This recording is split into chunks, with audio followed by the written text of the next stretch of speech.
Thomas Hancock എന്ന rubber നിർമ്മാതാവാണ് ഈ ആശയം കടമെടുത്തത്.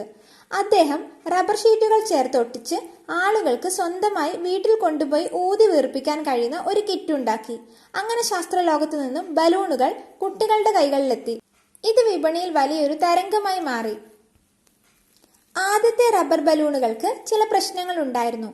താപനില മാറുമ്പോൾ അവ പെട്ടെന്ന് കേടായി പോകുമായിരുന്നു. ഇതിന് പരിഹാരം കണ്ടത് ഇൻഗ്രാം എന്നൊരു ഇംഗ്ലീഷുകാരനാണ്.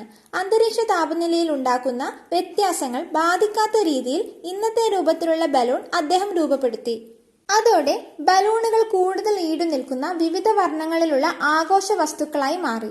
അപ്പോൾ കണ്ടില്ലേ, ഒരു ആഘോഷത്തിന് സന്തോഷം നൽകുന്ന ഒരു ചെറിയ ബലൂണിന് പിന്നിൽ പോലും വലിയൊരു ചരിത്രമുണ്ടെന്ന്. അടുത്ത തവണ നിങ്ങൾ ഒരു ബലൂൺ കാണുമ്പോൾ ഈ കഥ ഓർക്കുക. ഈ വീഡിയോ ഇഷ്ടമായാൽ ലൈക്ക് ചെയ്യുക, നിങ്ങളുടെ കൂട്ടുകാർക്ക് ഷെയർ ചെയ്യുക. ഇതുപോലുള്ള രസകരമായ വിവരണങ്ങൾക്കായി ഈ ചാനൽ സബ്സ്ക്രൈബ് ചെയ്യൂ.